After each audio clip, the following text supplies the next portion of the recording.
আসসালামু আলাইকুম। চ্যানেলের কৃষি সংবাদে আপনাদের আমন্ত্রণ জানাচ্ছি। আমি হাসিব বারজান। এখনকার সংবাদ আয়োজন একই সঙ্গে চ্যানেলের ইউটিউব চ্যানেলে এবং চ্যানেলের ওটিটি প্ল্যাটফর্ম আইস্ক্রিনে লাইভ স্ট্রিম হচ্ছে।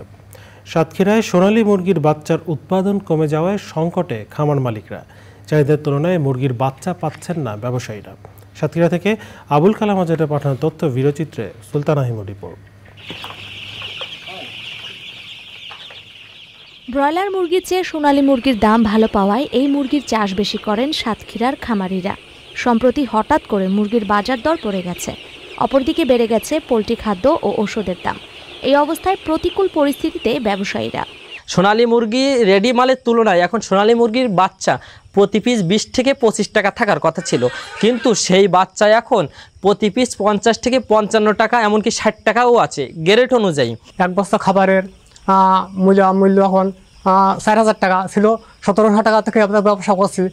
এইভাবে যদি আমরা সেইভাবে একটু দাম সব জিনিসের কম হয়, সেইভাবে আমরা এটা সরকারের কাছে আর কি আবেদন করছি। বাচ্চা ঠিক মতো পাচ্ছি না, খাদ্যর দাম বেশি, তারপরে সব দ্রব্যমূল্যর দাম বেশি, বাচ্চার রেটটাও অনেক বেশি আর খাবারের রেটও বেশি, যে কারণে আমাদের রেডি মুরগি যেটা সেটার আবার দাম কম, যে কারণে আমাদের লসের পরে লস হচ্ছে। আমরা এখানে অনেক খামারি আছি। সাতক্ষীরা উপজেলা প্রাণী সম্পদ বিভাগ জানিয়েছে, চাহিদার তুলনায় মুরগির বাচ্চার উৎপাদন কম থাকায় এমন পরিস্থিতি। যখন ব্রয়লার বাচ্চার রেট বেড়ে যায় তখন খামারিরা ব্রয়লার বাচ্চা লালন পালন করা থেকে বিরত থাকে এবং সেই সময়ে তারা সোনালী বাচ্চার দিকে মনোযোগ দেয়।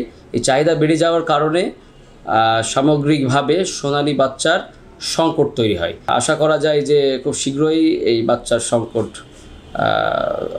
থেকে মুক্তি পাওয়া যাবে। সাতক্ষীরায় 309টি নিবন্ধন করা সোনালী মুরগির খামারে 22 লাখ মুরগির চাষ হয়। খামারিরা বলছেন, বর্তমান পরিস্থিতিতে স্থানীয় চাহিদা মেটানোই কষ্টকর, তাই সংশ্লিষ্ট কর্তৃপক্ষের সহযোগিতা চান তারা।